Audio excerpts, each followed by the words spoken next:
What up? Some test.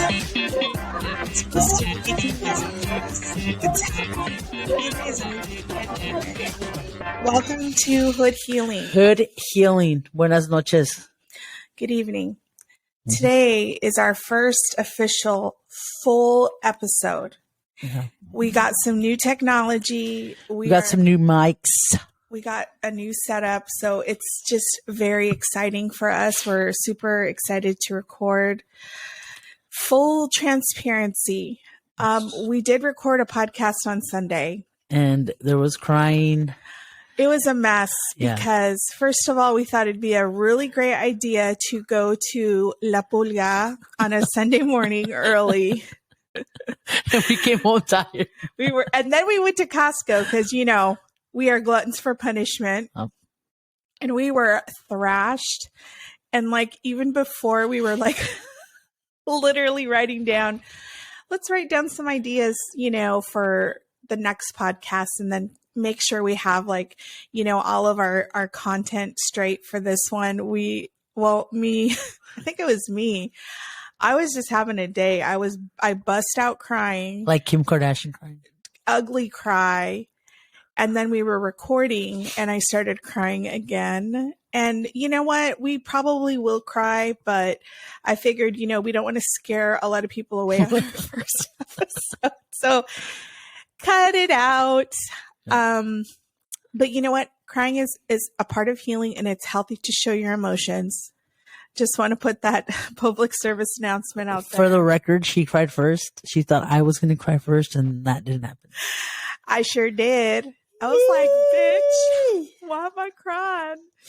So yeah. So anyhow, we were like, this is all over the place. We were just really tired. So, And then we got new technology that is allowing us to be side by side and sound really good. So we're super, super excited about that because we want to bring you the best podcast that we can bring you. That's correct. Yeah. So today we're going to talk a little bit about like beginning the healing journey. We're both in different healing journeys. That's correct. But, you know, I'm like your Obi-Wan Kenobi. Your Speedy Gonzalez. Your spirit guide. But I also think, you know, we're going to talk about just some of the stuff that we've been learning. And, you know, as we do the podcast, we're going to go into more specific stuff. But today we're just going to talk about, you know, like just the different things that we've tried, that we're trying, and that we want to try. Yep. So anyhow, the first thing that we wanted to do, though, is do something called level setting. And I think that's just to like talk a little bit about what trauma is and what are the kind of like things that we're going to focus on in this podcast. Because I think, you know, when people hear the word trauma, a lot of times they think it's something really horrible that happens to you. Like, you know, if you were to be physically assaulted or if you were to, you know, witness some horrible crime or, you know, something like that. Or nowadays I feel like things like people being part of mass shootings, which is so awful. But yes, so that those are traumas, but I think too, people need to understand that we can actually be traumatized on the daily and not even realize it, you know, whether we've been in, you know, abusive, like emotionally abusive relationships or physically abusive relationships, or, you know, witnessing things that, you know, we shouldn't have when we were children. So all of those things, I think I want to acknowledge that because I think sometimes people try to downplay those things. They think they're normal occurrences in families and they're like, well, I haven't experienced trauma. And the truth is we all have. I mean, unless you've literally been living under a rock, which we haven't. Yeah. Excuse the stuffy nose. I haven't gotten better from being sick. So, and my voice is deep. Lydia was making fun of that earlier. I wasn't. It's fine. You just Okay, so you go first. You tell us a little bit about the trauma that you've. Tell us about your trauma. Yeah. Well, I mean, really, I think just my background is, that I've worked in social services. So I've gotten a ton of training on trauma and what it does to your body, what it does to you like psychologically. And I think that I have, everyone's like, this bitch talking about trauma at a family party again. But I think that, the more you know about this, the more you can do preventative stuff. And like, then you can kind of start to change your own behavior for the people in your life. Yeah. You know what I mean? So like, thinking about that you're going to become a parent, hopefully one day soon, how do you recognize some of those unhealthy patterns and then kind of like move into these healthier spaces? I think a big, motivation for me was my own child, my own, partner, and the people that I care about in my life, trying to really learn how to be present and just engage in healthy behaviors. And so I think, having unhealthy family dynamics, no tea, no shade, no lemonade, mom and dad, it taught us some really unhealthy behaviors where we were doing things to hurt each other. It was like gold medal in petty Olympics when we used to, get into disagreements instead of talking it through with somebody. You know what I mean? Yeah. And so I think trauma has really obviously, affected how I've reacted to things that are stressful. Like I'm like, I have this thing and I know I do it, but when I feel stressed, I'm like, just start yelling and just start like getting into this flight mode. So when you have trauma and your brain is triggered, you either do fight. Is this right? I can talk. Fight, flight, freeze, or something called fawn. And fight is basically like people that get aggressive. So like when you see those like YouTube videos and those people are like going ham and they're like, like there's obviously some kind of like trauma trigger response happening. Flight is when you're like, I need to get the fuck out of here. Yeah.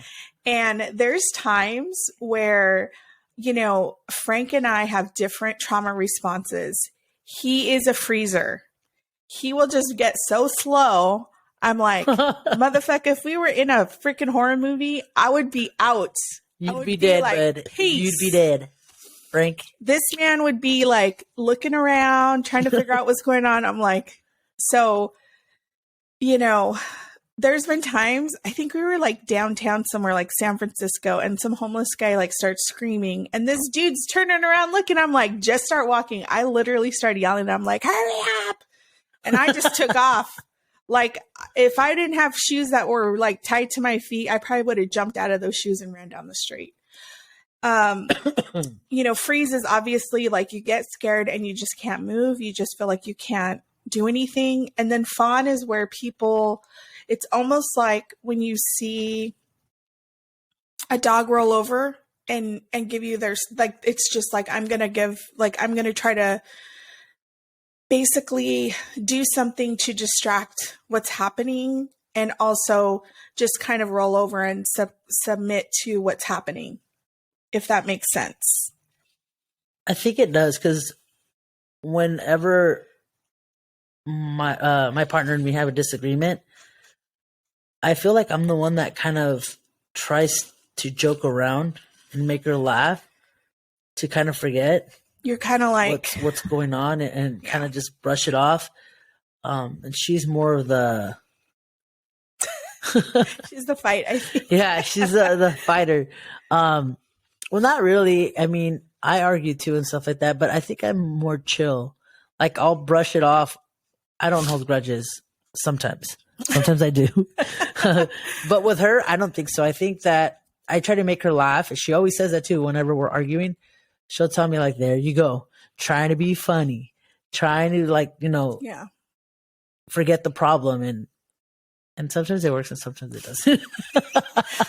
Well, I think what happens is that, when you grow up in situations where you had a parent that was, what it like gets upset or whatever, you kind of do this thing where you start to do like, I have to calm them down. So Yeah.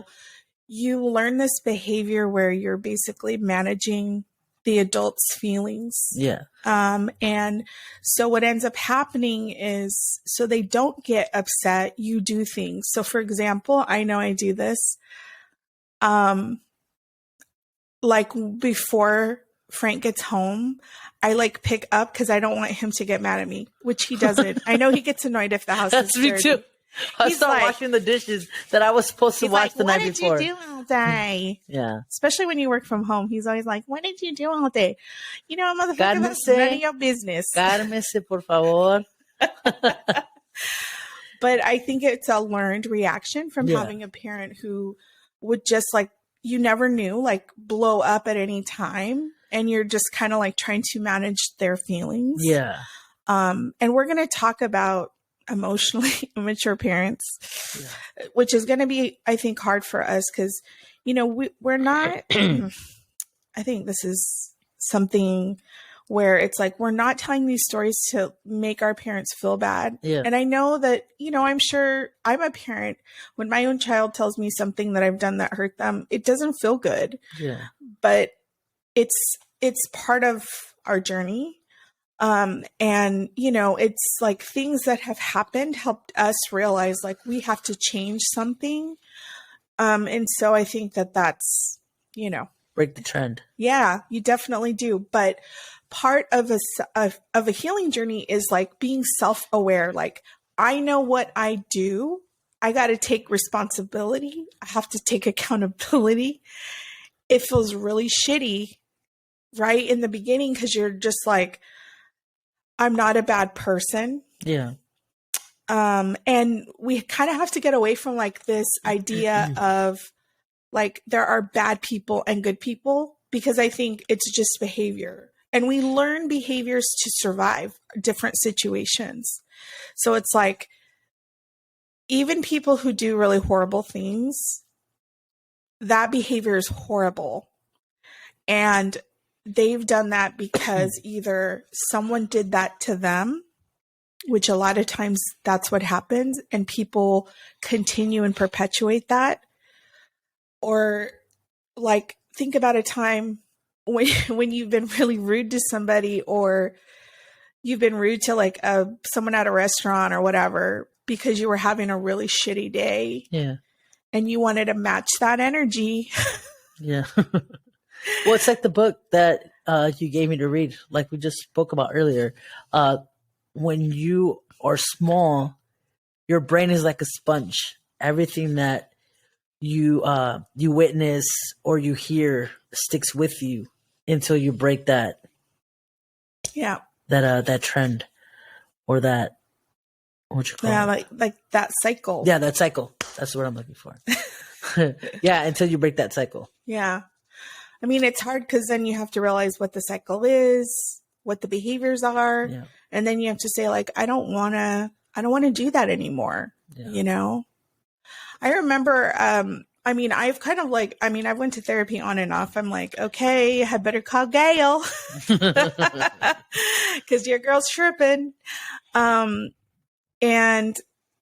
one of the things I think that is helpful is that, I think, first of all, therapy is not for everyone. And there's many different ways to go about a healing journey. Like, I think that, yes, for some people, it's a great way to start building the skills that you need to kind of like deal with some of the behaviors, right? And then how do you get to the next level? And I think for me, it is nice to have someone that you can like process like these things are happening and help you make sense of them. Or having someone that doesn't know anything about you. Yeah. You know what I mean? So you can talk about whatever it is that you want to talk about, and they're not judging you, or they're not siding or anything like that. Yeah. It's like totally totally unbiased stuff that's going on. And there's this really good quote I saw today, and I was trying to get it for us because you're like, bitch, why are you on your phone? I was looking down we're like, in the middle of a what podcast. the fudge are you doing right now? Anyways, so this therapist wrote a book. Her name is Nedra Glover Tewwab. I just bought her book today because it's about like managing unhealthy family relationships and dynamics. And and she has a book about boundaries that's really good. I bought a workbook as well. And I just feel like, it's just great to like get these kinds of resources because, how are we supposed to know? Yeah. Like we know what the issues are, but we need to know what the cause is. So anyhow, she said, hold on a second. I lost it. She was talking about just the idea of having, like your family takes you only so far. Like our family has taught us like emotionally to a certain point. And then there has to be a point in which we say, we want to learn more. We want to change. We want healthy, dynamics. And so I think that's where we're responsible for our own, self-awareness, building our own self-awareness and like also growing out of these behaviors. Yeah. And so one of the things I was looking at, we were talking about doing is like a sound bath, which is, so the book I gave you was from Dr. Nicole LePera, who is on Instagram, the holistic psychologist. Follow her. And she has this book called How to Do the Work. And I feel like that's taken like my healing journey to the next level. And it's a cool book because it gives you like activities to do. Like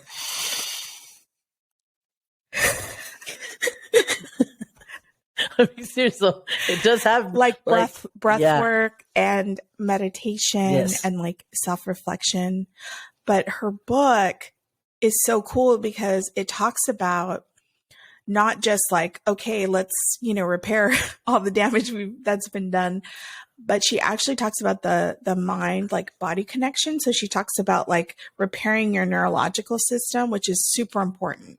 Because I feel like if we don't get that, then it's hard for us to get to the other pieces of what we need to heal. And that's like the emotional piece.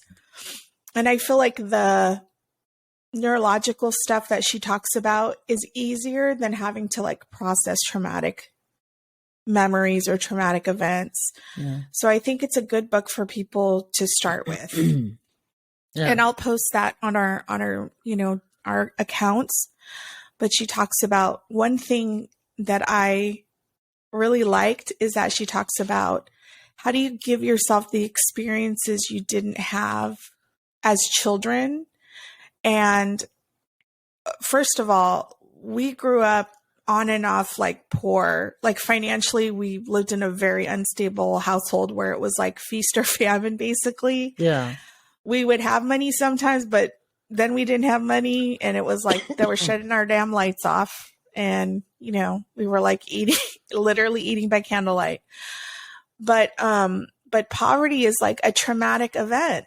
Yeah. Like that shit is traumatic. Like you don't know sometimes when you're going to eat, if you're going to have money for this and that, and it does rob you of some of these childhood experiences. So, she talks about, like doing stuff like going to Disneyland or, I love Disneyland.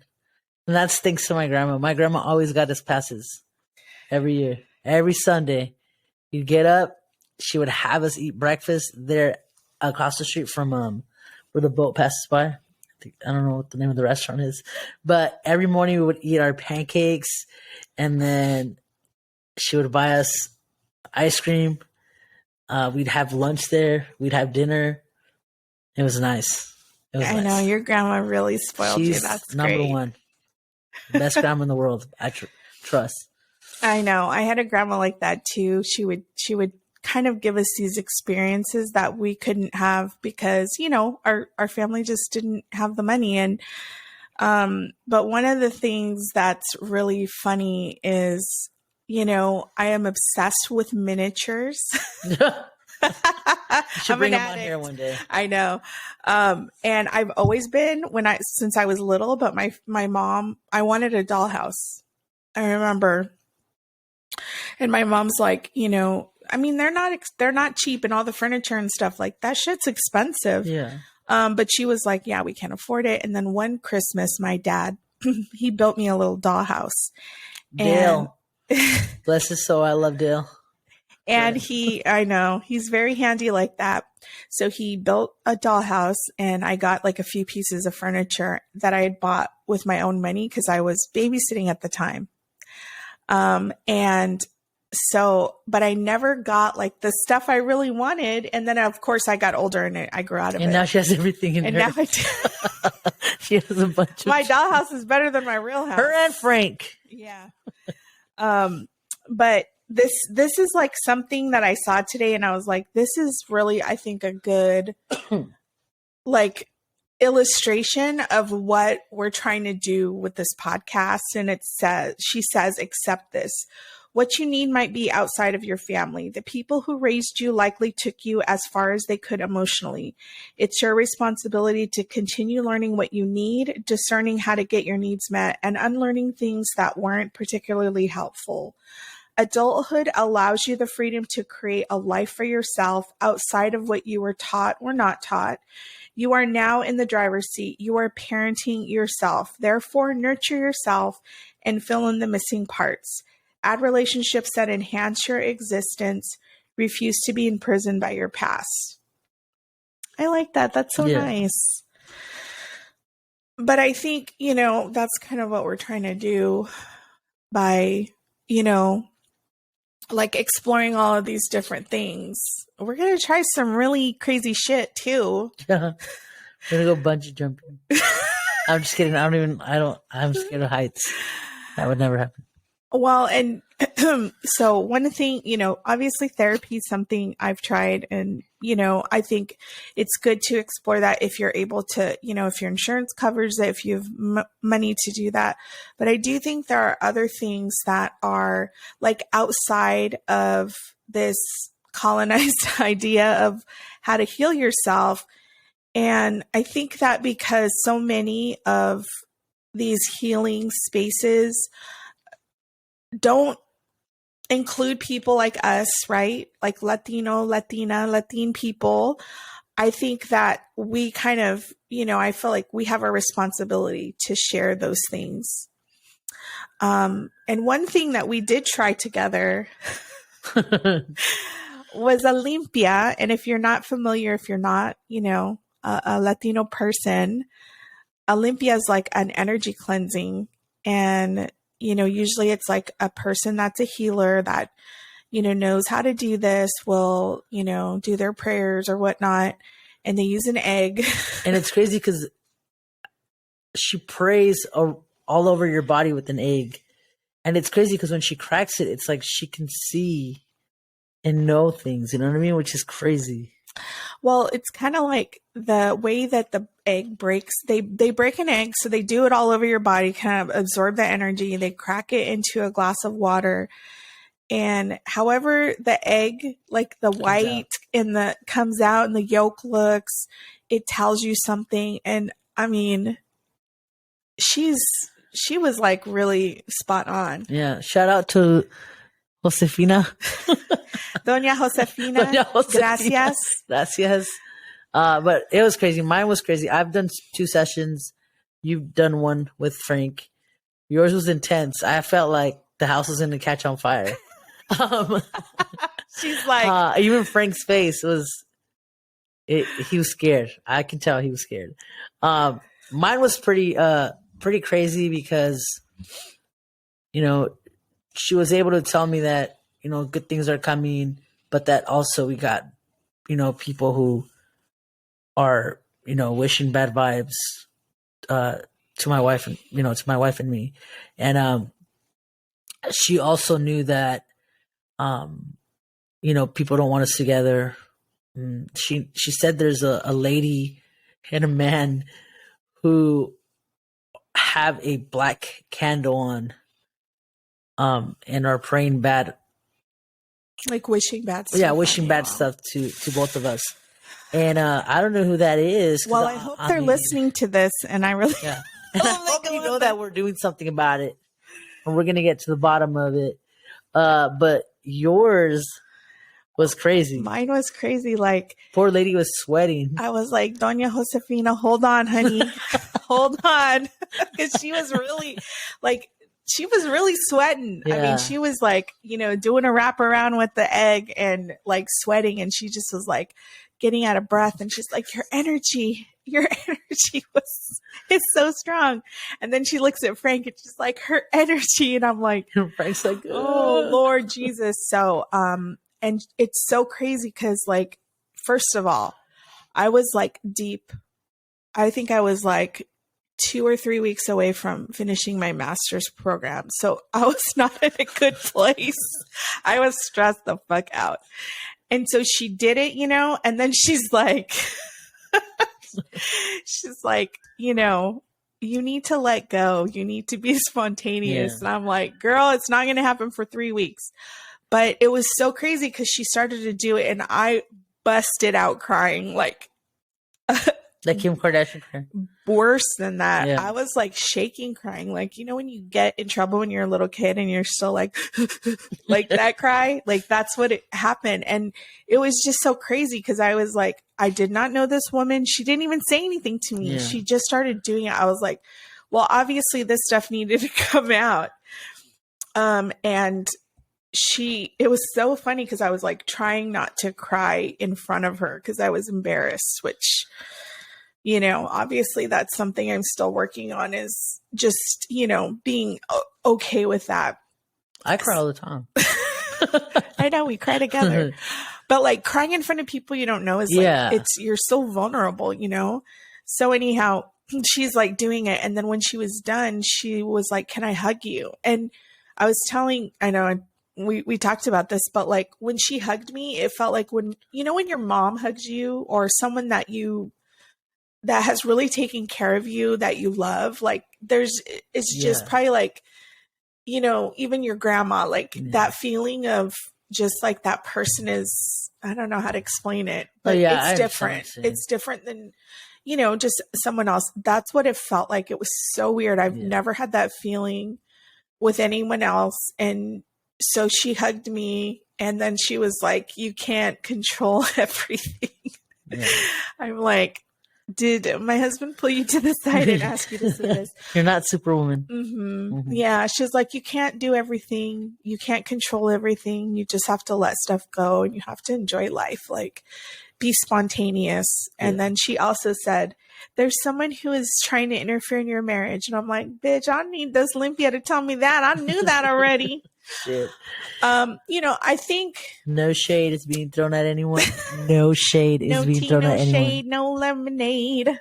But I think too, when, what I've made sense of it is that I think when people don't have what you have in their life or they want to control, then they can be really upset about that. Yeah.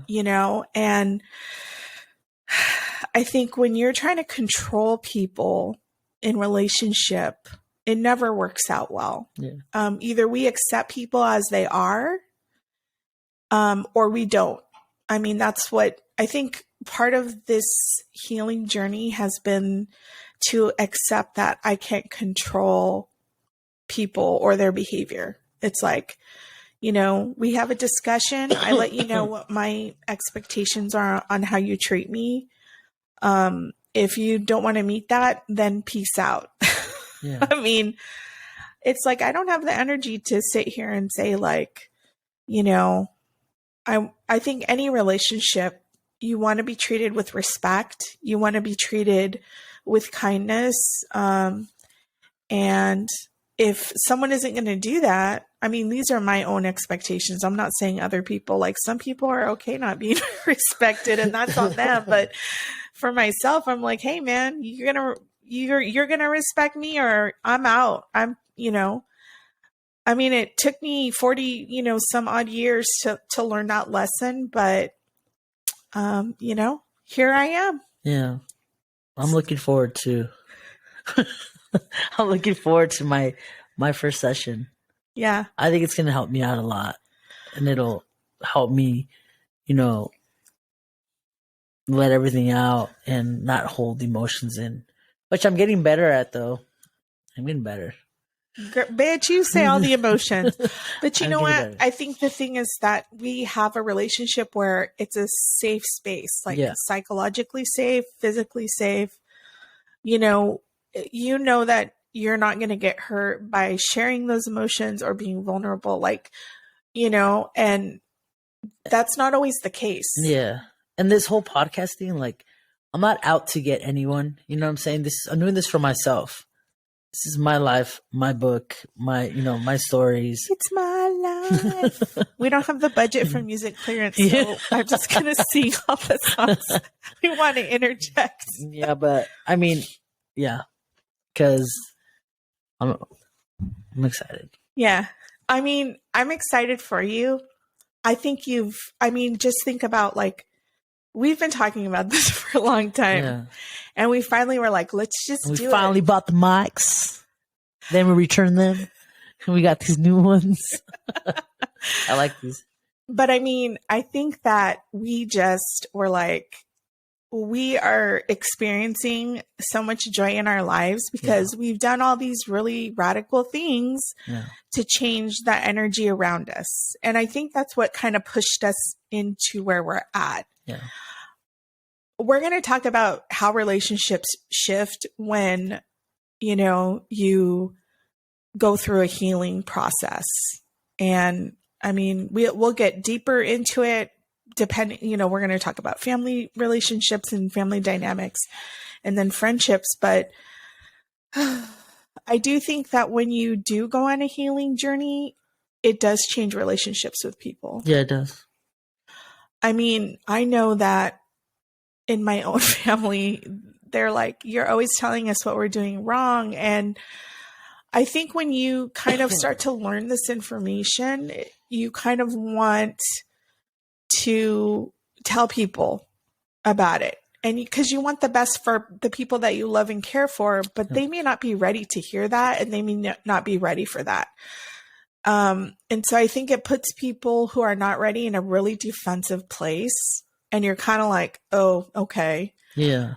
And so I think for me, I've had to kind of like shift my interactions.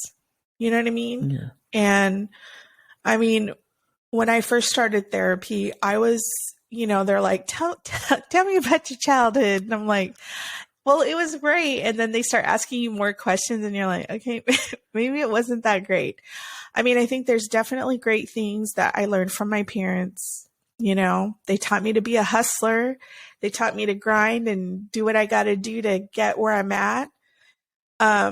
Definitely, my mom raised three very, social children who are very socially like outgoing.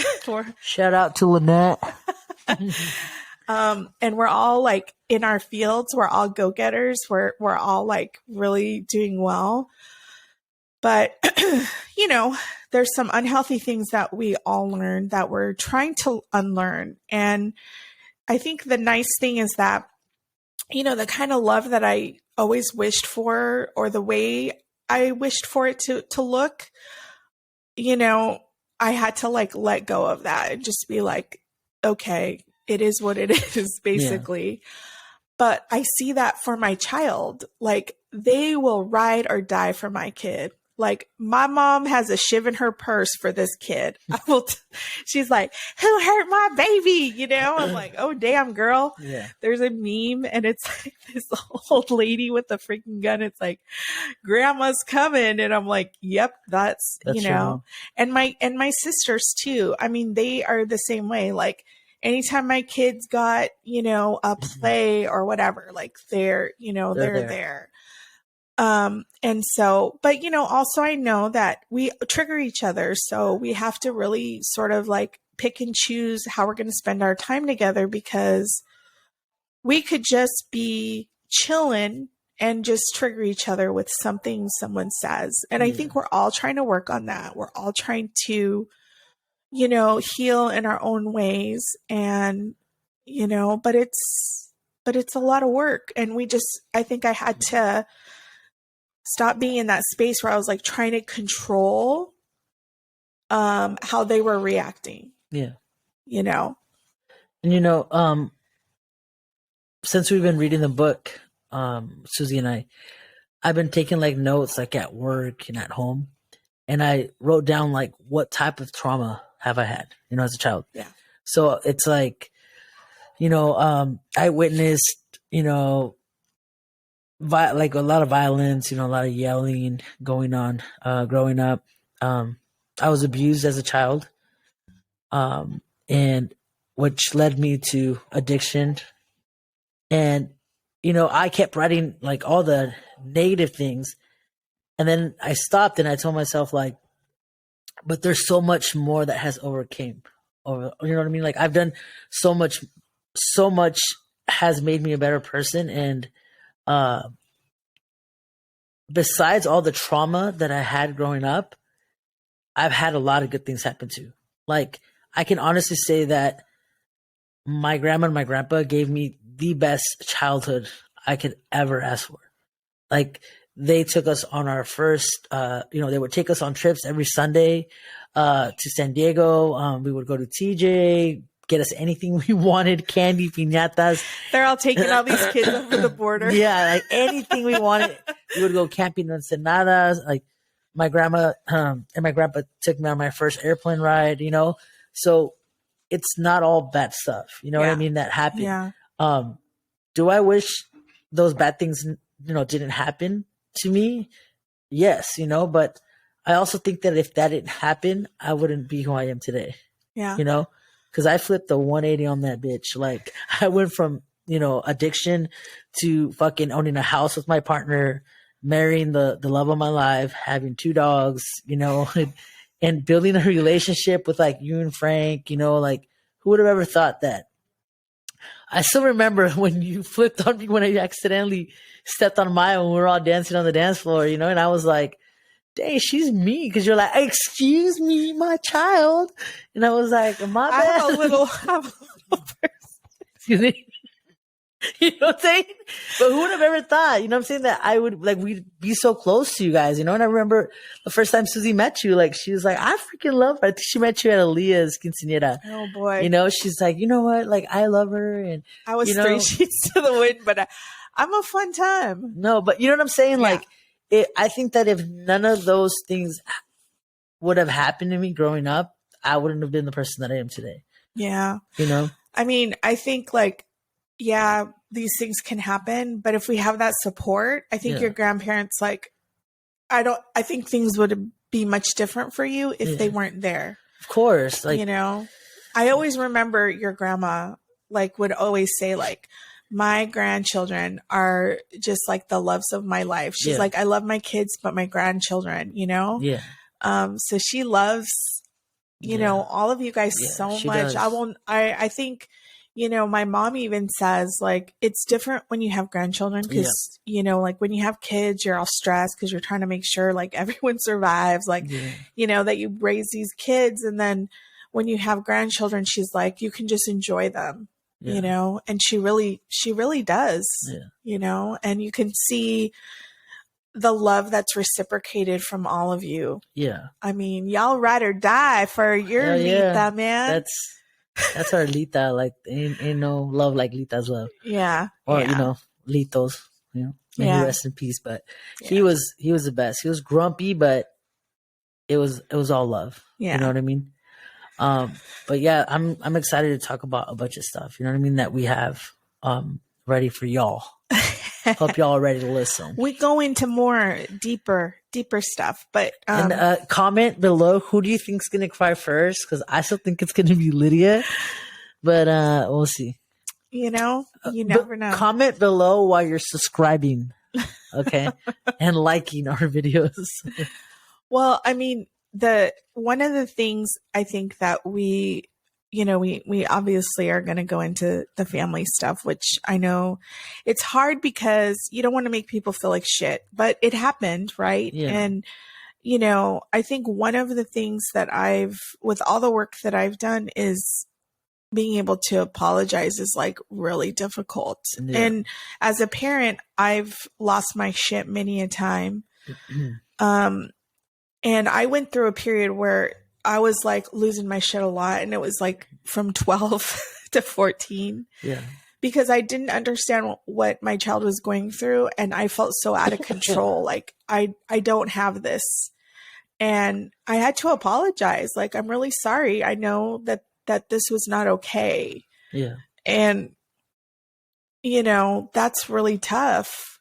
But I think if we continue to change the way that we are parenting, the way that we're acting with our partners, then our kids won't have to go through the same stuff that we've had to go through. Yeah. I mean, it's great because we've learned how to do these amazing things. I mean, obviously you have so much to be proud of in your life because there's not a lot of people that come out on the other side of what you've experienced like you have. So you definitely got to give yourself credit for that. I do. I think I do more now as I get older and I talk more about everything that I've been through. Mm-hmm. And now I give myself credit, but before there was a lot of like, I regretted a lot of what I would do. I had a lot of anger, and stuff like that. But now I'm a lot better at it. Like now it's the past. It's behind me. I'll talk about it if I have to. If anybody has questions, like I'll answer your questions. You know what I mean? But I don't live there no more. You know what I'm saying? Like, yeah. So. Well, I mean, too, it's like you kind of have to give yourself a lot of credit for just like your energy that you put out, because there's a lot of people that love you and it's like, okay, well, this bitch knowing you're literally in Mexico.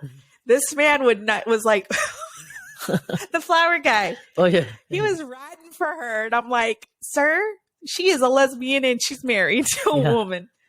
But I just think people are just so attracted to like just your energy. Yeah. You just have like a really good heart. I think people sense that about you. And, I just think that when we are getting into that healing place, like you are giving out vibes that people are like, I think the hard thing is sometimes there's just people who want that for themselves, don't know how to do it, and are stuck, and they can really like hate on you for that. Yeah. And you just have to kind of, sort of get this understanding that there's obviously something going on for them. We used to joke around, my coworkers, because we used to do like trauma training, and we'd go to a restaurant, and if a waitress was rude to us, we'd be like, who hurt you? Because I feel like when people are hurting, they're going to lash out at you. Yeah. I mean, trust me, I've done that too. When I've had a bad day or struggling, I'm like, watch out. Yeah. I think I've done that too at work. If I'm having a bad day and someone says something stupid to me, like I'll just fucking flip on them. And then after, like, of course I go and I'm like, hey, I'm sorry. I didn't mean to do that or say that, but people are stupid, There are some people that do deserve it. Just kidding. But I mean, part of like that like healing process too is being able to be proactive about it. Like having a bad day, I know that, and maybe it's like, you know what, I'm having a really bad day today. So I just need a few minutes to get myself right. Or, when you come home, I just need some time by myself. Yeah. Because I think it was Friday or maybe it was Thursday, I had a meeting. Someone was super rude to me and also a borderline racist. Oh, shit. I came out of the meeting. We're going to get into that too. Lydia hates racist. I do too, but yeah. We're going to talk about racial trauma because that shit is traumatizing for all of us.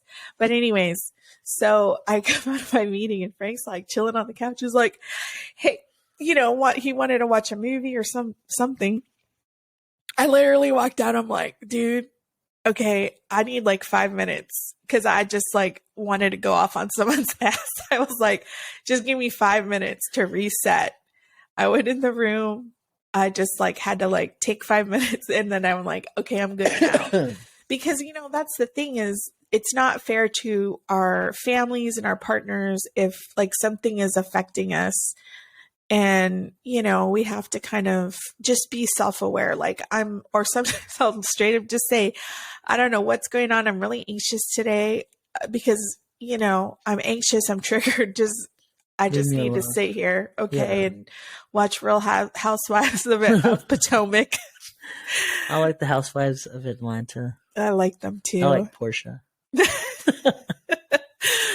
that? Have you seen that one?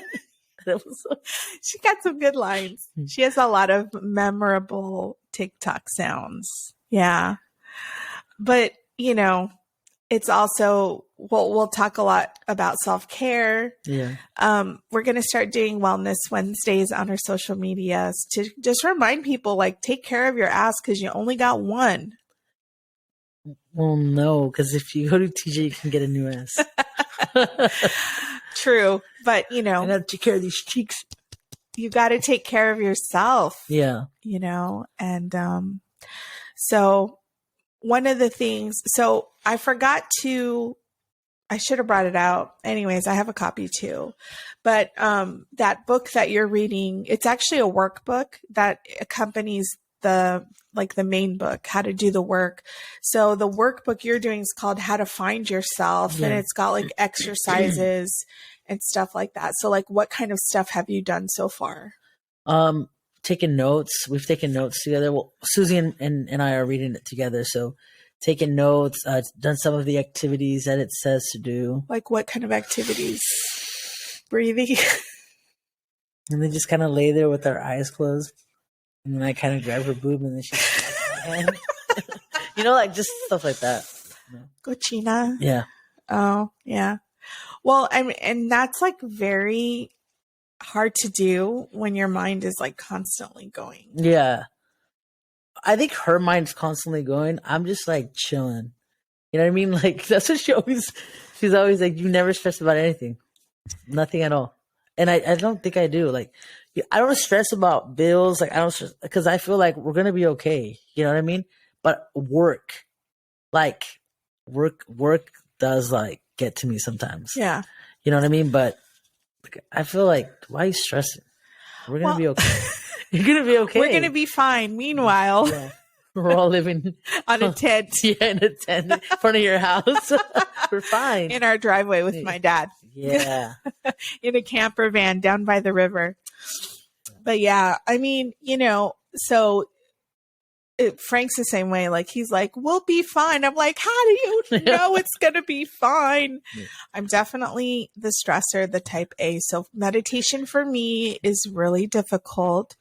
But I have You're like squirrel. I'm like, fuck this shit. It's taking too long. I also have ADHD, so that explains a lot. Mm. But some of the things that I've done that are really good is in that book. She talks about doing like some kind of repetitive movement. So swinging, not hey, easy girl. Not that kind of, not soft swinging. I bought a hammock chair from Sam's Club, but they got them at Costco. If you see them, how dare you turn your back on Costco? If you see them at Costco or Sam's Club, oh, I know what you're talking about. Buy them, okay? Because first of all, we took them to a music festival, and these people were like, "Where'd you get those chairs?" They're $49.99 at Costco right now, people. Right? Run to Costco, get them. I bought mine at Sam's Club because actually they had them first. They had them in colors. Anyways, I'm totally sidetracked off the story.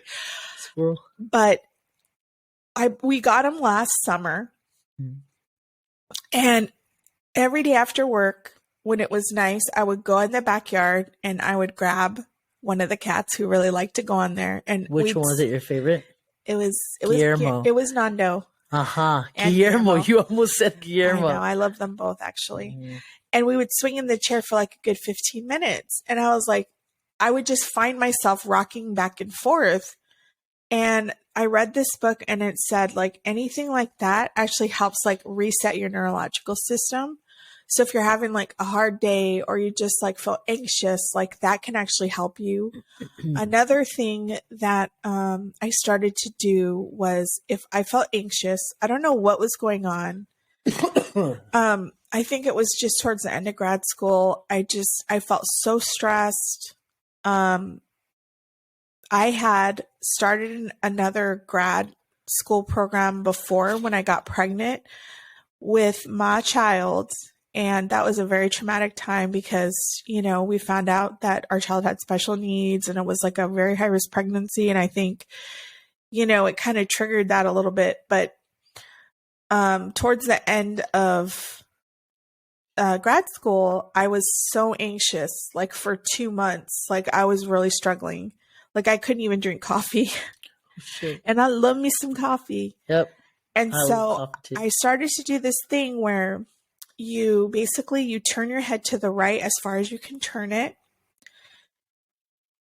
As far as you can turn it. Not your body, just your head. And then you wait and you hold it until you yawn or you feel it like, you know, you feel the tension release. And then you go back to the center and then you do the other side. You look like Get exorcist. You look like a damn tin man over there. You had to put oil in your neck or what? Yeah. Need a massage. We should go get one. I gotta tell you a story about that. And so I do that sometimes before meetings. Like if I do webinars and I get really nervous sometimes, especially when there's certain people on there. And it's just like, it's really helped. It's kind of like a little quick fix to do. But those kinds of things I think help you. Like, for example, if you go into a situation where you know you're going to see someone that's going to trigger you, I do those things. You do that? You turn your head or what? It's the holidays. I'm like freaking yanking my neck to the right and the left as hard as I can. Oh my God. Oh, yeah. But you know, it's like, it does help. Yeah. It does help. We do that at work. We'll be like, they're going to be like, what the hell is this girl doing in here? She's going to be like workers' comp. But no, yeah, we're all about safety. Those things are, I think, important to learn, like those little, like, you know, strategies. I keep reading the book and then go home and tell Susie to do that. You're like, turn your head till you. Well, I don't think that's in there. I saw it somewhere else, but a lot of the stuff, you know, like she's like, write a letter to yourself as a child. And I know that one, I really struggled, you know, because it's hard because it's about like self-compassion. You know, have you ever seen the TikToks where they're like, you know, I don't have TikTok. I gotta get on that trend. Girl, we have a TikTok. I know you have it. You run it, but I mean, I need a TikTok. I know, but you know, but anyway, so it's just, you know, sometimes we're so hard on ourselves. Yeah. Like if I do something wrong, oh my, this is horrible. But sometimes I'm like, you stupid bitch, what are you doing? And it's horrible because I'm such a perfectionist. But, you know, I think I've been learning, like, if you were to see yourself as a child, would you talk to yourself like that? No. Exactly. So, you know, why are we expecting ourselves to be so perfect? You know? Yeah, no one's perfect. I know. And, you know, one of the things as I've been learning about this stuff is also like something called decolonization of like healing and these ideas of how we are supposed to perform. And so one of these ideas is that perfection is sort of like this behavior of white supremacy, basically. And so, you know, expecting everyone to know everything, to do everything perfect the first time is an unrealistic expectation. Like, we're humans, we're having a human experience. Like, it takes, I think I read something like 10,000 or 100,000 times before you master a skill. Yeah. So, you know, how are we supposed to know how to do all of these things that, you know, our parents didn't know, didn't teach us? we're just learning. So, we're not perfect. If we go off in a restaurant, please nobody videotape it and put it on TikTok because we're still healing. I mean, we all try our best. And I think one of the questions we need to start asking is, what's going on for that person?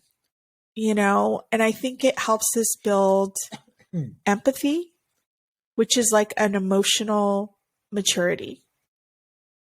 I know we talked about that a little bit too. Are you ready? Yeah. Go ahead.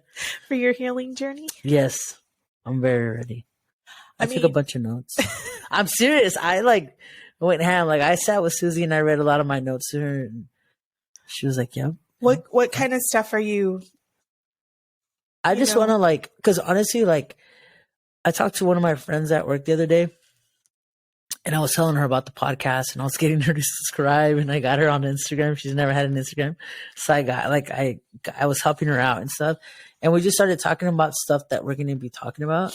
And then she asked me "Oh, what is some of the trauma that you had as a child?" And one of the ones that I swear, she literally closed the door and started crying. Was I had told her I was abused as a child, and I had told her, I was abused by someone who, you never would have thought would do something like that, And I started telling her I was abused by this, this person and I was, 6 years old, 7 years old. I'm and it happened more than once, and I just started telling her everything that was going on. And she started crying and she was like, I can't believe it. You know what I mean? That really sucks. That's my biggest fear. And, so it's okay for me to say it though. I don't want you guys to be fucking bitch, you just said, but she told me that happened to me too. She's like, that happened to me too. She's like, and, I never thought that anyone else was going through the same thing I'm going through.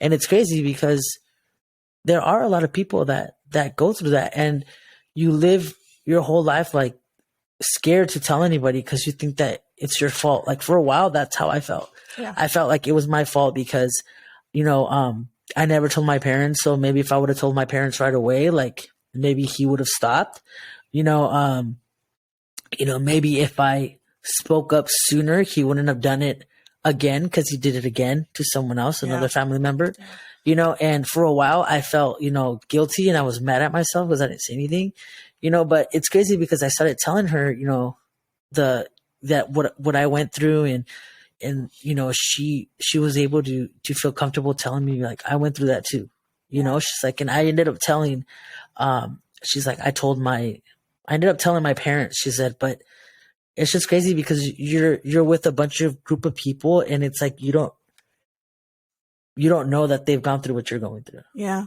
You know what I mean? Well, and 1 in 4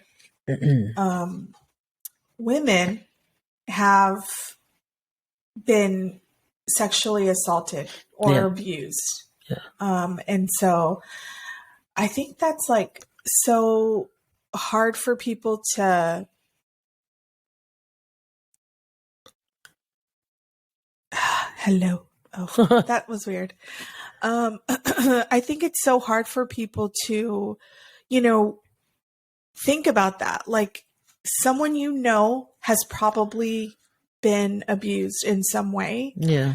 And it's just that there's so much shame and guilt associated with that because, especially when you're a woman, it's kind of oh, well, what did you do to deserve that?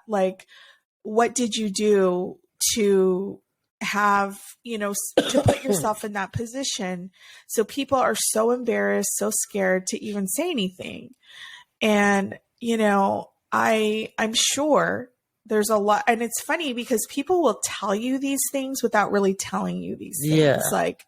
They'll say oh, well, when I was little, I had this, person in our family or a family friend who, made me feel uncomfortable. And it's that's really interesting. Yeah. And so, I think those are the things that, like, that's something that happened to us. I mean, something that happened to me as an adult and something that happened to you. And it's like, that's not our fault. Yeah. For a long time though, like I would tell Susie, I keep saying my partner, I would tell Susie, like, you know, it's my fault that he did it again because I never said anything. You know what I mean?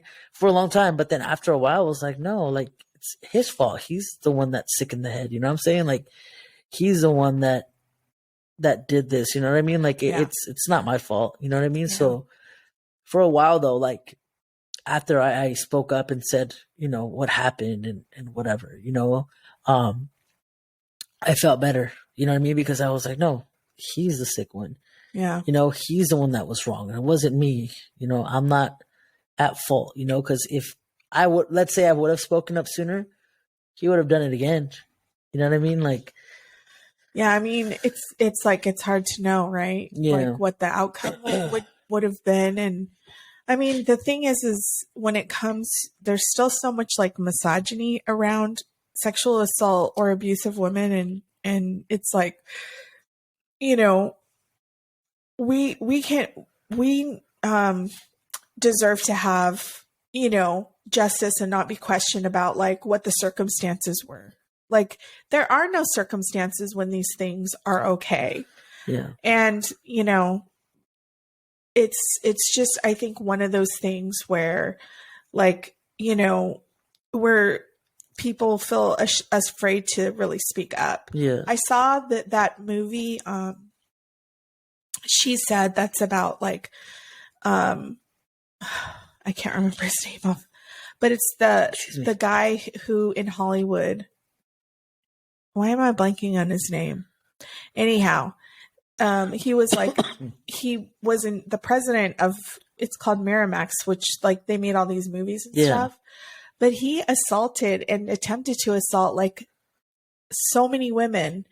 And so these reporters, you know, they go and they broke a story about him. And it's just so crazy to me that, you know, it was kind of like this attitude of, well, you know, that's just something that happens. Yeah. Like, that's just him. And it's like, well, obviously there's something wrong with this motherfucker. Yeah. You know, but again, it's like, you know, I think there's like this larger like healing that needs to happen for, you know, for men in our society. And there's also individual stuff that happens to these people, you know, like, obviously, you know, people who do these things, someone must have done something to them. Yeah. You know, which is really sad, but also, you know, not an excuse, but an explanation. Yeah. Right. And I think that's an important thing, is our trauma does not define who we are as people. It's something that happened to us, and it can be an explanation for why we engage in these behaviors, but it doesn't mean like, oh, well, because you're traumatized, that's okay. It's like, no, we still make choices. Yeah. And we got to take responsibility and accountability for that. And that's part of like the healing process, right? Yeah. So anyhow, well, good talk. I know, right? It's a long one. Thanks for sharing that with us, because I think it's important to normalize these things, because like we've all gone through shit, you know? And I think that we, you know, the more we speak up and we normalize like this stuff, and that like we are healing from it, and we're not going to be ashamed of this stuff. We're not going to be embarrassed. We're not going to hide under a rock. We're going to talk about it so that other people who have been through it feel that they have the support and courage to, you know, process those things in their lives and get on a healing journey. So, and that's what we're doing this for, you know, so people can speak up. Like we mentioned on the first podcast, we do this stuff so that people can feel comfortable, like speaking up if they have issues with their family, with their spouses, with their friends, you know. So, I mean, after our first podcast, I got a few people who, you know, messaged me and were saying that they were excited to hear more of what we're gonna talk about. You know what I mean? Because we mentioned family. A lot of people were saying like, I got a lot of shit going on with my family. Oh yeah, I know. That's like the biggest thing. Yeah.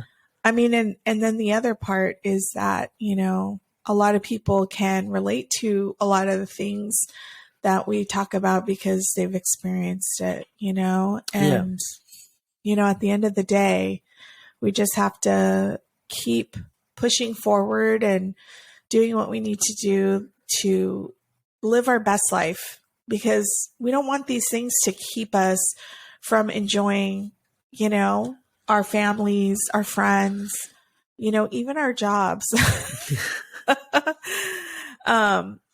So I think that's another piece. So I think you brought something up that we both want to thank the people that sent us really nice messages. Yeah, a lot of people sent like really nice messages. For me, it was more friends. A few family members though did as well. And we appreciate you and thank you, and we're looking forward to we appreciate the more support. recordings. We appreciate the love and the support. The subscribers, we thank you. The likers, we thank you. The followers on Instagram and TikTok. I don't know. I don't have TikTok, but there are people who are definitely enjoying those things. So yeah. And for those of you that are not subscribing, not liking, but you're listening, we love you too. And we appreciate your views, because we had a shitload of views. We had a lot of views, but no subscribers, which is okay. Get your ass to subscribing, y'all. Yeah. Even our stalkers, we really appreciate it. Yeah. But you look evil saying it like that. But yeah, we appreciate you guys. I'll shout out the tags, the posts that you guys made and all that other stuff. Sorry, my cat. We thank you guys for that, for all the love and support. We thank you. And to our partners, I can't thank my wife enough, because she honestly has given me the best feedback. Like, she's my number one cheerleader. Always cheering me on, always telling me that, say what you got to say, you're going to be fine. We're going to get through this together, And I know Frank has been awesome with you too. Yeah. Both of them. So we thank them. I love you. We're very lucky to have two. That kiss was for Susie, not for Frank. You can blow Frank one. There you go. Oh, but yes, we thank our partners so much for their continued love and support. And we thank everyone else. We got some really nice messages. So yeah, but anyways, thank you so much. Next time, we are going to talk about friendships, how friendships shift or change when you go through a healing process. So definitely some big shifts that have happened. And so we're looking forward. Now, y'all, we ain't Netflix, okay? We ain't out here releasing like a whole season in 1 week. Yeah. We both have jobs that we have to go to, so this is extra for us. So we're definitely trying to keep up, because we do feel really excited and passionate about this, and I know many of you have shared that as well. So we are trying to crank these out as quickly as we can. So we got to get some Hezbollah t-shirts. Why? We need to make our own merchandise. I know, but we got to rep Hezbollah too. You know who Hezbollah is? Yes, I do. We got to wear some t-shirts. Oh, gosh. Okay. Hezbollah lovers. All right. Powered by Riverside FM. Right. Ciao. Peace. Peace.